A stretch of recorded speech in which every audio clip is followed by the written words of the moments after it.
तलाक शब्द सुनते ही पति ने पत्नी का गला पकड़ लिया, लेकिन तब तक बहुत देर हो चुकी थी। पति को अपनी पहली मोहब्बत के घायल पैर पर पट्टी बांधते हुए देखकर और उसका फोन तक न उठाते हुए आखिरकार उस औरत को सच समझ आ गया।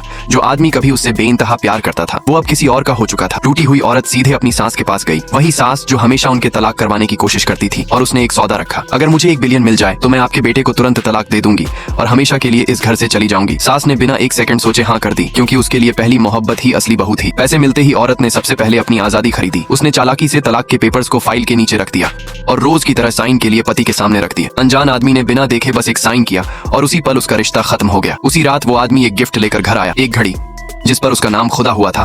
वो प्यार जताने लगा जैसे कुछ हुआ ही ना हो। ये ढोंग अब और सहा नहीं गया। औरत ने साफ कह दिया, शेन जिहांग, अगर तुम्हें किसी और से प्यार है तो मुझे बता देते, मैं खुद ही चली जाती। लेकिन तलाक शब्द सुनते ही आदमी पागल हो गया। उसने उसका गला पकड़ लिया और चिल्लाया, तलाक कभी नहीं होगा। तभी उसकी पहली मोहब्बत का फोन आया। वो मीठी आवाज में बोली, मुझे अंधेरे से डर लग रहा है। और आदमी का चेहरा तुरंत बदल गया। वो उसे प्यार से समझाने लगा और तुरंत उसके पास जाने का वादा कर दिया। जाने से पहले उसने औरत को धमकी दी, तलाक के बारे में सोचना भी मत, और बिना पीछे देखे चला गया। उस पल औरत का दिल पूरी तरह ठंडा पड़ चुका था। अगले दिन उसने चुपचाप अपना सामान समेटना शुरू कर दिया। घर से अपनी हर याद मिटा दी, यहाँ तक कि उसकी दी हुई सारी ज्वेलरी भी। उसने अपनी दोस्त को फोन किया, सब बेच दो, यहाँ तक कि मेरी शादी की अंगूठी भी, और पैसे दान कर देना। दोस्त डर गई, कहीं सच सामने आया तो वो आदमी उसे मार भी सकता था। लेकिन औरत को अब कोई फर्क नहीं पड़ता था, क्योंकि उसका प्यार पहले ही मर चुका था। रास्ते में उसका एक्सीडेंट हो गया। बारिश में भीगी हुई औरत को देखकर एक अजनबी ने अपना जैकेट उतारकर उसे दे दिया। धन्यवाद, मैं इसे साफ करके लौटा दूंगी, लेकिन पहले चलिए चाय पीते हैं। यहीं से उसकी जिंदगी बदलने वाली थी। इलाज के बाद उसने तुरंत नौकरी छोड़ दी, लेकिन जैसे ही वो बाहर निकली उसकी जगह उसी पहली मोहब्बत ने ले ली और उसने उसके सारे सामान को कूड़े में फेंकने का आदेश दिया। मुझे सेकंड हैंड चीजें पसंद नहीं। इस बार औरत चुप नहीं रही। लगता है तुम्हें ये चीजें काफी पसंद है। वो कुछ बोल भी नहीं पाई और गुस्से में उसकी बेइज्जती करने लगी। लेकिन इस बार औरत ने उसे करारा जवाब दिया। अपना गुस्सा निकालकर वो मुस्कुराते हुए बोली, उम्मीद है तुम इस कंपनी को जल्दी बर्बाद कर दोगी,